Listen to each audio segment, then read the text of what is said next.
I'll bet if I asked you to list every Disney movie you've ever watched, you couldn't do it. Unless you're some kind of Disney hater, but it's hard not to have grown up watching Disney classics that have become such staples of modern media. While it's difficult to pinpoint exactly why we love Disney movies so much, I would say it has something to do with what's colloquially called the Disney formula. This is basically why the haters call Disney storytelling recycling, because if you really examine these movies side by side, you'll likely see the same story beats repeated in similar moments in every Disney movie. This isn't necessarily a bad thing, and if it's not broke, don't fix it, I guess. But this means that some movies are inevitably lost in the fog of predictable storytelling, and others shine through by defying these expectations. For me, Raya was definitely one of the more memorable ones. I remember exactly where I was when I first watched Raya. I was on a plane going home to California after a long but fun trip to Boston during spring break. This was in March 2021, right before all the planes stopped planing because of you know what. So I was looking forward to catching up on some movies in the sky, and the hot new Disney movie, Raya, called out to me like a siren of the sea.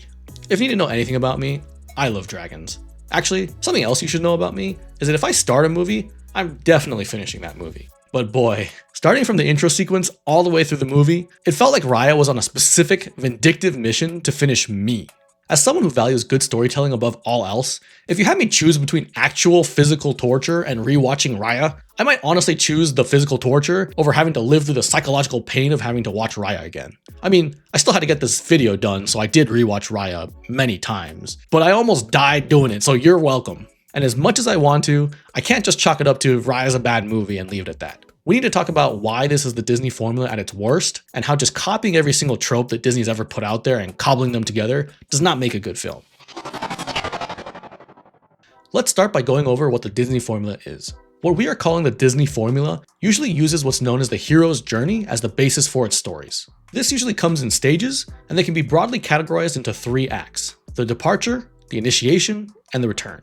Each of these acts have subsets that break down the specific events that occur within each subsection. For example, the call to adventure or the acquisition of the reward. Now obviously Disney blends a couple other unique elements that make it into a Disney film, such as making it a coming of age story that focuses on a conflict that usually threatens the fate of the world. They go on a journey far away and defeat some evil by overcoming their internal conflicts and coming to terms with who they are. They then return home, often with a new budding romance and a new group of friends. There are also some smaller, specific tropes that Disney likes to add, like a cute mascot pet character, or love being the solution to everything. You know the drill. This type of story is certainly not new, and neither is it strictly unique to Disney. However, one could argue that Disney did it the best, capturing the hearts of children everywhere, and trying to sprinkle in a little Disney magic along the way. But while the formula is certainly consistent, there's more to a bad story than just relying too heavily on a formula. From the very way we are introduced to the world, to the dialogue and the character motivations, there are a lot of pieces that just didn't fit right when it came to making sense of the narrative of the film. Raya especially commits a cardinal sin that to me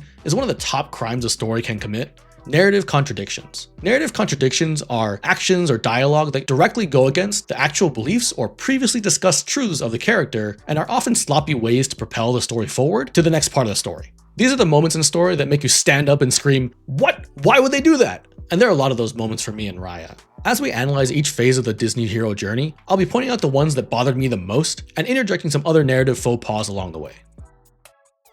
Have you ever heard of show don't tell? Well, Raya definitely hasn't. From the very first scene, we're given the exposition of the world through the voice of Raya herself, recounting the history of the petrified humans directly to the viewer. Now, one thing I want to preface is that not every technique I'm going to discuss here is necessarily bad in creative writing, but by starting the film off this way, it immediately disengages the viewer from the world rather than create immersion like it's supposed to. This directly draws a line in the sand, separating us, the viewer, from Raya, the recounter. There are many tried and true techniques out there to get around this issue. For instance, having an ignorant character asking these questions about the world directly to another character in the movie. This allows the explanation to be given to them, but in reality, it was given to us, the viewers who know nothing about this world. Or another way is to just dive right in, showing us through the visuals and the world building, or the way that the characters speak to each other, slowly peeling back the layers of the world and showing us different things at different times to help us digest what's going on in this new story. The writers quickly used this first technique to talk about how the separate tribes are now coming over for a feast that Chief Benya arranged in order to try to broker peace between all nations.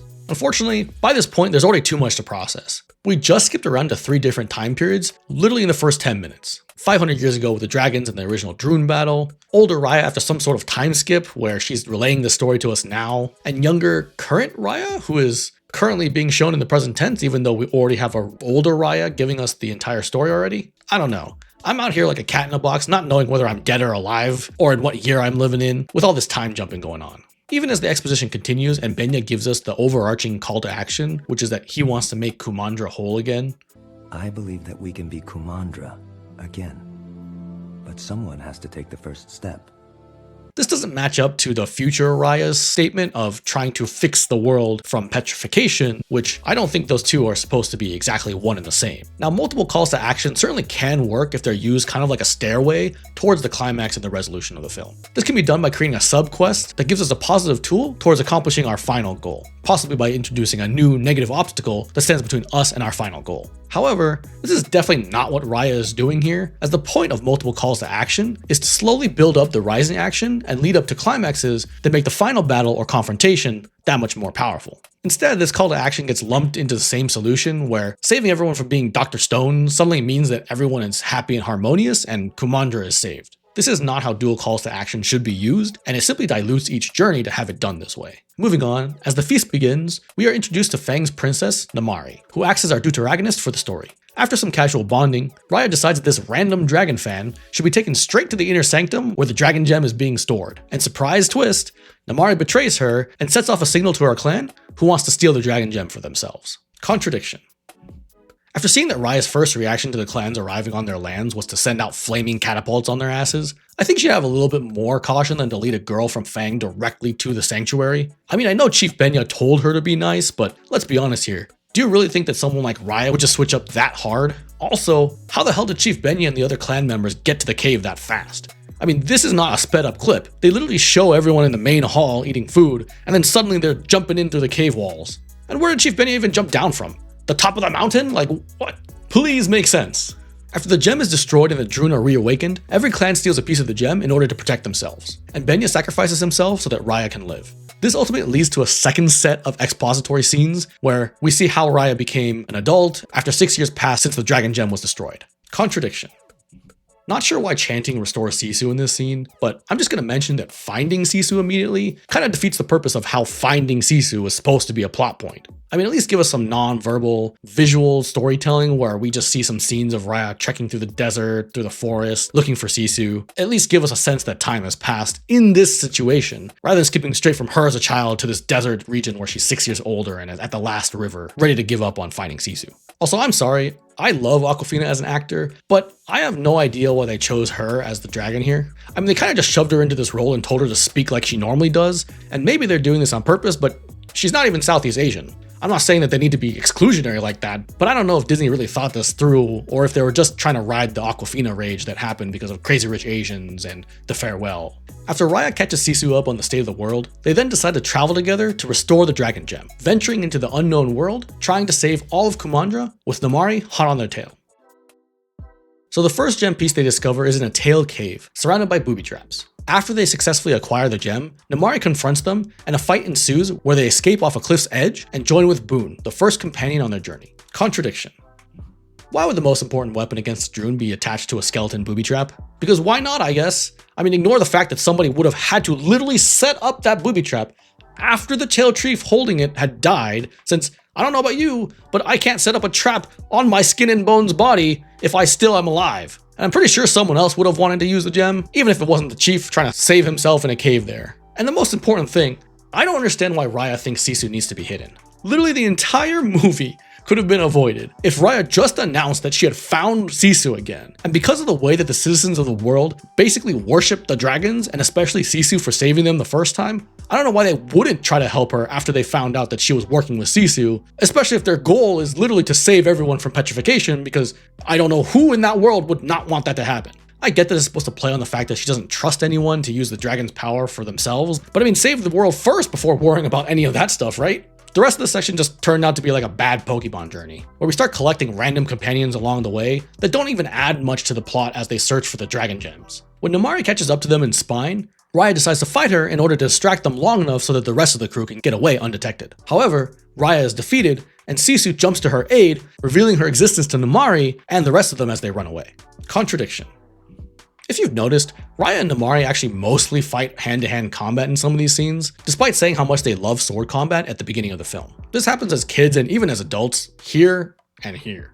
Not only that, but why are you choosing to fight at all? Judging by the scenes that we saw here, everyone could have probably made it out and ran away while the gates were closed, without having to fight at all. Once they are away, Sisu tries to convince Raya that Namaari can be trusted, which to be fair is a great way to incept the idea that trusting Namaari is the key to saving the world. But Raya rejects this idea initially until Sisu takes her back to her home and heart, showing her how the dragon saved the world the first time.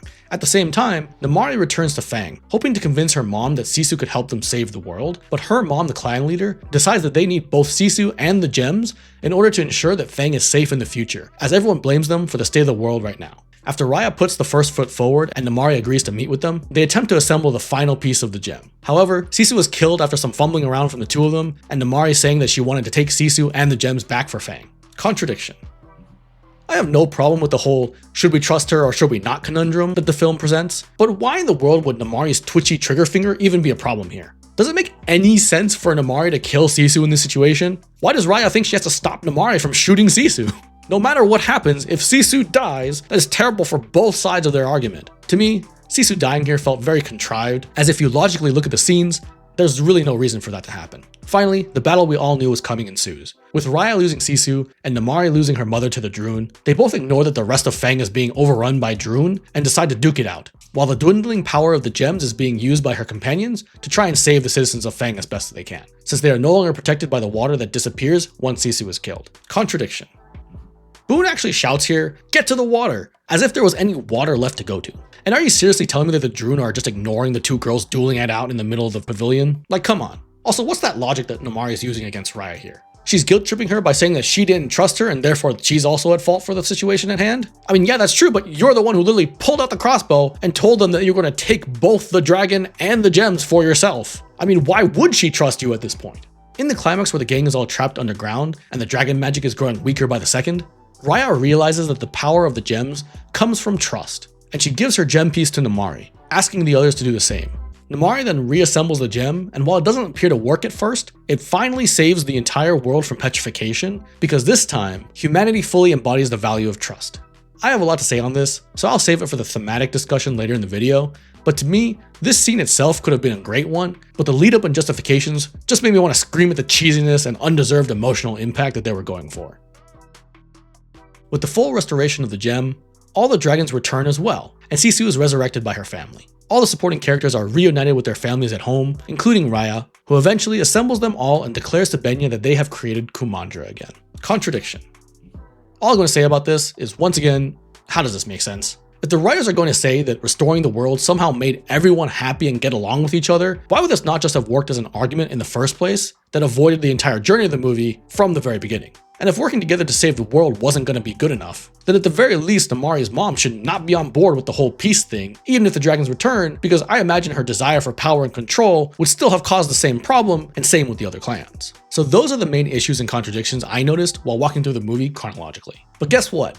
I ain't done yet. No, I got some more overarching issues to talk about. And now that we've nitpicked some of the specific inaccuracies, it's time for the big picture. To start off with, let's run through some of the key Disney formula moments that mattered in distinguishing it from the rest and where they went wrong. First are neutral breaks from the formula. While this is technically a coming-of-age story for Raya, we don't see a romantic plotline for her here. Instead, this is replaced by her relationship to both Sisu and Namaari. I actually like the shift here, as not every Disney movie needs to be a romantic comedy. And for the purposes of having trust in others, it's almost better not to have trust be tied into a romantic interest, as once you introduce romance into it, it gets a little tricky. Similarly, I do like the angle that they went for with making Namaari kind of the hero here instead of Raya, but this is also probably my biggest issue with the film, which is how they handled this twist. Sisu resurrecting at the end and the kind of fairy tale ending that we got also seemed like a stretch as well, but I'm okay with chalking that up to a little bit of Disney magic that everything was resolved nice and neatly. Now, another big part of the Disney formula are the characters, including the side characters. Characterization matters equally, if not more, than a well-structured story, as we are here to watch them overcome the obstacles in their way. When it comes to Raya though, they utilize cheap role archetypes that are ultimately insignificant to the story. Like, think about what Boone, Monkey Girl, and Tong really do in the film. They are super one-dimensional, with Boone being a goofy, swaggering kid, Con Baby just being the weirdest non-verbal token comedy inclusion that I've ever seen, and Tong being a solitary, proud warrior type with a secret soft side, which I'm sure we've never seen that before. They're really only there to represent the nations that they come from, and how each clan can become united by the end. However, they're far from significant enough, in my opinion, to warrant the symbolic nature that trusting one another should come from. If anything, it really should have been the leaders of the clan who agreed to step up and start trusting each other, or maybe some random defiant character from each clan who did this. Definitely not strangers and babies from each different land. Raya and Namaari are at least princesses, but in my mind, think about how good it would have been if it was Namaari's mom who ultimately decided to trust Raya and accept the blame for their mistrust, causing the world to descend into darkness in the first place. And this leads me to my next point, that the writers failed to give any real growth to any character in the story. Contradiction. If you're looking for character development, look elsewhere, because I looked deep in the film to find anything resembling a good character arc and couldn't find one. The best one I could find was Chief Benya, and he doesn't even get an arc because he gets turned into stone. At least he had a clear vision for the true happy ending of the film and acted as the mentor character, where uniting each separate land into Kumandra gives us the true happy ending that we're supposed to shoot for. Of course, he gets taken out immediately because why would they keep such a great character in the film? But what's crazy is when I first started writing the script, I literally forgot what the main character's name was, even though she's in the title of the goddamn movie. That's how memorable Raya was to me. I mean, I understand Raya's journey of going from not trusting anyone to trusting someone, especially her worst enemy, but trust is supposed to be a two-way street. Is it really the message of the movie that we're supposed to blindly trust someone in hopes that they will change? No, it really shouldn't be, even if that is what they're trying to go for. And usually a bad message is not something that Disney has had struggles with, but they definitely had to toe the line here between blind trust and having the courage to take the first step towards creating trust in others, which is what I think they were really going for here. Unfortunately, in order for that to work, each character has to take responsibility for their part in creating the world that they are in right now, and that didn't end up happening. Like I said with Namaari's mom, she doesn't show any remorse for pushing Namaari into stealing the dragon gem for Fang, and same with Namaari herself. What in the world did Namaari do to change herself and warrant the trust of the dragon in the first place? Obviously her love of dragons and seeing Sisu could sway her, but none of her actual actions showed Raya that she was a trustworthy individual. Even when she brought the gem piece to them, she was still about to betray them and take it back for Fang. This leads us to the final decision where Raya trusts Namaari to use the gem for good. This supposedly make or break decision is a false choice. Why would Namaari not use the gem to save everyone? What's the alternative here? Not use the gem at all to save her mother and the rest of Fang? Who would choose that? Now, while the message of putting your trust in someone like that is powerful, the execution of that really sucked. The final choice should have been laid out more like a decision between selfishness and selflessness rather than what we actually got. Something like choosing between saving just Fang and her family or saving Raya and her friends as well in a show of faith in trying to save the world. In addition, the dialogue and the symbolism were very awkwardly handled and felt like it was a weird combination of edgy and super scripted conversation. Namaari. What's drippin', Depla? And what's the meaning of the prayer position that everyone takes after being turned to stone? I can see it's supposed to symbolize some sort of prayer for trust or asking of trust, but it's not explained any further or used for any symbolic reasons beyond what we can infer from that. While I have no problem with symbolism that's usually hidden underneath the surface like that, it's different when it's never brought up again or used as a symbol in any other time. In the main climactic scene, it made no sense to me why the focus was on the whole gang not trusting Namaari. The point is not that everyone needs to trust Namaari specifically, or any betrayer person who has betrayed your trust before, but that everyone in the nations needed to trust each other so that we could restore Kumandra. This didn't happen that way because everyone did trust each other, including Raya, except for Namaari.